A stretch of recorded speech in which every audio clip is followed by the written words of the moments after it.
Hello, welcome to this new video. In this video, we are going to see one question. It is based on diagram. Let us first read the question.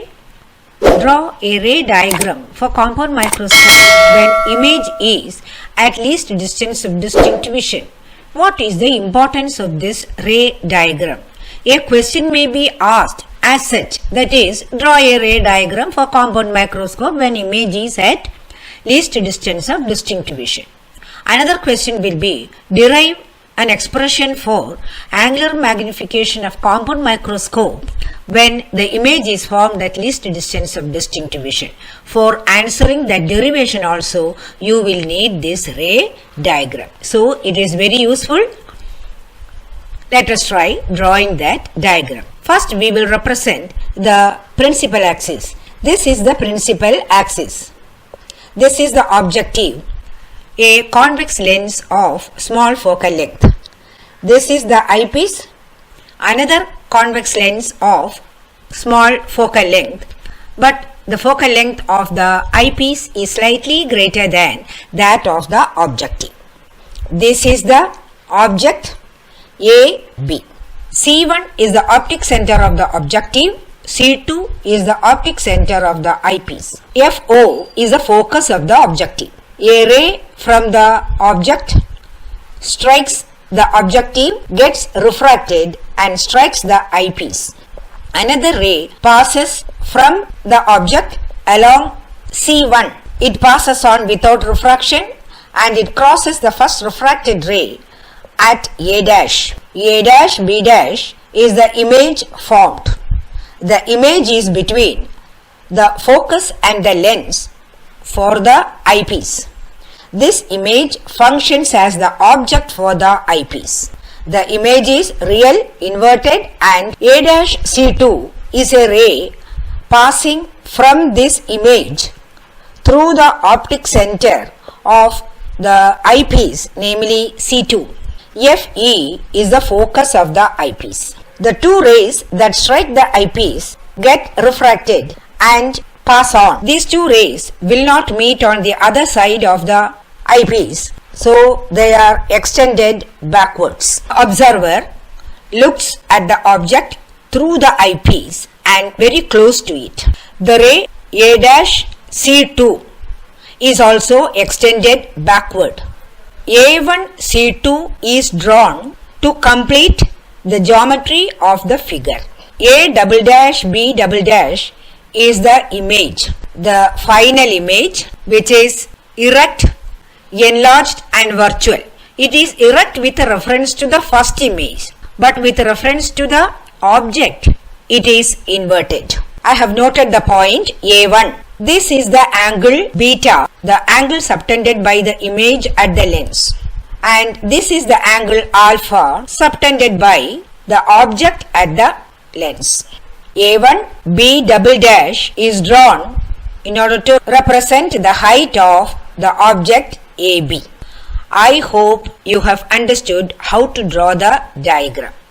It is a very easy thing. Okay, you may practice it.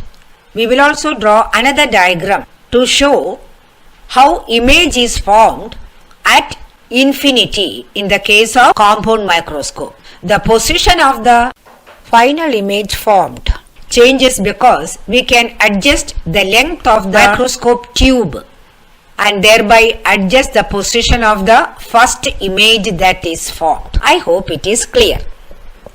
Okay, let us see one more question. Let us read the question.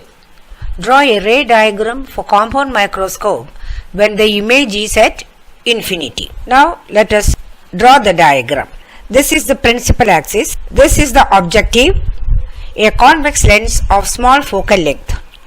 This is the eyepiece, another convex lens also of small focal length, but the focal length is slightly greater than the focal length of the objective.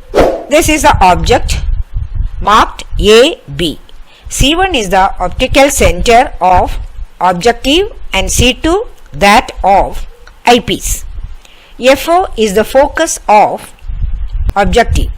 A ray from A strikes the objective parallel to the principal axis gets refracted and passes along the focus of the objective on the other side. Another ray passes along C1 and meets the first refracted ray where the image is formed. A dash, B dash is the image. The image is formed at the focus of the eyepiece marked FE. It is inverted, enlarged and real.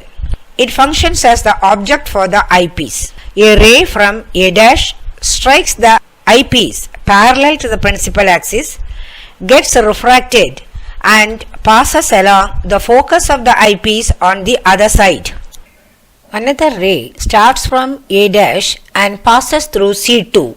These rays will not meet on the other side of the eyepiece, so they are extended backwards. They will meet only at a great distance, that is at infinity, and where they meet, an inverted, enlarged virtual image will be formed. It is inverted with reference to the object. With reference to the first image, it is erect.